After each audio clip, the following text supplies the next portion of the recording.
Well, there we are, White River, rather a pleasant little trilly piece.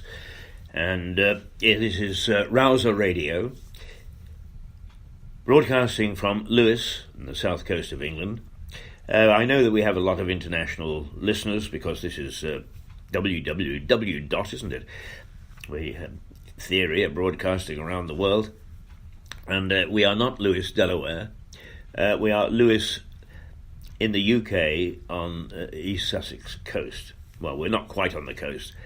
We're only about 5 miles away. But we do try to cover events in New Haven, which is on the coast, which is not a major but a substantial port. You can catch ferries to go to France there. There is all sorts of other traffic coming in and out of that port.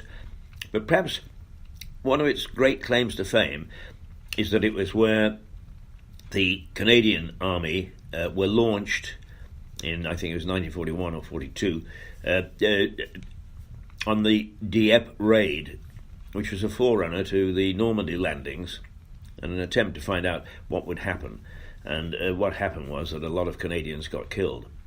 It was a bit of a military disaster, in fact. But the people of New Haven don't forget. And always in the middle of the little park between the port and the town, there is a Canadian flag flying. And I think that the fact that so many years later that they remember and that they're grateful for the lives that were given is great commendation to the people who live in New Haven. That's also true of the people of Dieppe. If you get off the ferry in Dieppe, the first thing that hits you is either a Canadian flag or a Canadian floral display, but certainly the maple leaf is very much in evidence. And the people of Dieppe have not forgotten either. And since there are so many people now who do tend to forget, lest we forget, who do forget or feel remote from those days, it is great that communities as such remember. And let's hope that what we start to see are communities start to become communities again. We've had a bad generation in charge. There's no question that the mess that we're seeing, and which now politicians are beginning to recognise, they don't know what to do about it, but they're beginning to recognise that we're in. It needs wholesale reform, and it needs people to get behind, and it needs our leaders. You know, there's no sense in saying that they're leaders of our community if they don't bloody well lead. And I've seen very little evidence of that. We've got an election, May the 2nd. Perhaps that's the time that we can let them know that we expect them to lead. And leadership, I think, is, I train people in PR in London, people from overseas mostly. And one of the things that has always baffled me is the internal PR was always seen as sticking up a notice on the board to say one of your colleagues is getting married and there's going to be a shindig. Well, it's far more than that. It's really making sure that internal communication is good enough up and down from the top, that everybody knows what they're doing, everybody knows how to do it, and that they're able, from the very top, from the board down to the parking lot attendant, swing on the same branch and make sure that the whole operation is running in the same direction and running extremely well in the same direction. Well, that's not happening in the local council. And I say local councils because I'm getting reports right across from Battle to Brighton and north to Tunbridge Wells and north to Gatwick. The mess is widespread. It's not just Lewes, although I pick on them because they're an example that I know and I see every day, and I see how awful it is. But the politicians have got to be the internal PR people. They've got to make sure that the executive are doing what they're supposed to be doing, not doing it independently and just spinning a whole bunch of whatever they call it, to the politicians who then go away and say, oh, well, we'll wait until next time. So all that needs looking at, revising, reforming. Those are the things that are going wrong with governance from the very top, from the EU, from the US, from Canada. Well, we won't get into the African countries because they've got their own problems, but certainly from us as well. And if there isn't reform, then I think we're heading towards some form of disaster, because all that will happen is the services will get worse and the cost will get more. Some people can afford that extra cost. There are many more that can't. So if we're going to pay for it, we want to make sure that we're getting value for money. All right, shall we have a little... I see something there. There's something called Fern. Let us see what Fern has to deliver.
Well, we played you two songs this morning, which are White River and Fern.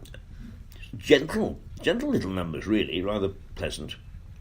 Rather than shout you out of bed, we try to ease you out of bed and get you ready for the day. And if, in fact, you're London-bound, you need to get up earlier this morning because there are no trains between Lewes and Three Bridges. Three Bridges. You're going to have to take a bus or go to Littlehampton on the train. So make sure that you leave plenty of time if you don't want to be late to the office in London. Or, for that matter, in Brighton. I suppose it's just not easy. Well, you can get to Brighton today, but that's going to be affected pretty soon, I think. The Lewes to Brighton line, they're going to dig a bit of that up. They say for improvements that the trains can go faster and can stay on time, and let's hope that they mean it. We were only 2 minutes late this morning. We're getting better at signing off on television and chasing upstairs to the radio studio and getting online. And it's only that we have to register every time that we play, every time that we log in. We have to register, and that takes just 30 seconds or so before we can actually get cracking. And as a consequence, I think that we'll try and sort something out so that we can go from one to the other. Perhaps we'll import the radio studio into the television studio, and just keep the cameras on while we're doing radio. Who knows? We'll think about it. Anyway, that was fun. Today is Monday, and it's Monday the 18th, I think, is it? Yes, Monday the 18th of February. The year is beginning to tick away. Only yesterday it was New Year's Day, and here it is, the 18th of February already. And somebody's going to tell me that it's the 19th. No, it's not. It's the 18th. Let's stay with it. And it is 6:29. Almost time for us to get off, except we'll take an extra minute because we lost a minute at the top. We have been broadcasting for 26 minutes and 37 seconds.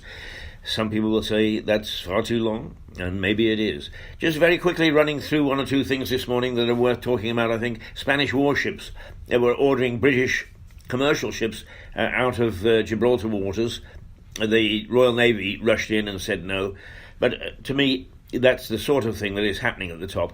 Somebody somewhere was daft enough to order something like that at a time of great international tension. So what you've got is the threat of British ships and Spanish ships, both still members of the EU, shooting at one another. I mean, how daft can people get? I was interested to know that they had found a little scrap of Amelia Earhart's plane. Who's Amelia Earhart? A good many people would say, because Amelia Earhart disappeared in 1937. She was one of the very first solo aviators. She set off to establish. She was the first one lady to fly across the Atlantic, and she set off to fly around the world. And she took off one day and was never heard from again. And the theories were that she landed in the sea. And others said that she'd crawled to an island and that's where she stayed. And now it looks as if she might just have been Robinson Crusoe II and have got to an island, and that's where she remained and died. That's Amy Johnson, and that was Amelia Earhart. But the reason that I thought it was interesting is that a couple of years ago in Lewis Airport, which is based in Eyford, that Gypsy Moth, a 1929 Gypsy Moth, landed as a showpiece, and a magnificent aircraft it is, biplane of course. It was a sister aeroplane to the one that Amy Johnson, our own Amy Johnson, flew in setting a record for a solo aviator to Australia. It is a beautiful aircraft, and if you get a chance to see it at any air shows or whatever, or perhaps, who knows, perhaps the folk at Lewis Airport in Eyford it's a Swanborough Flying Club, in fact, that run the airport. We'll bring her back because it was wonderful. A tax on packaging. The government is being accused of a stealth tax.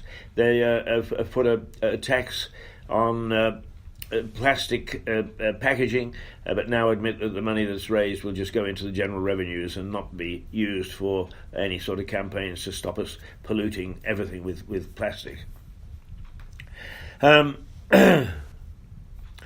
MPs want to shake up the election rules. What they really need to do is to shake up the governance rules, but that's far beyond their comprehension.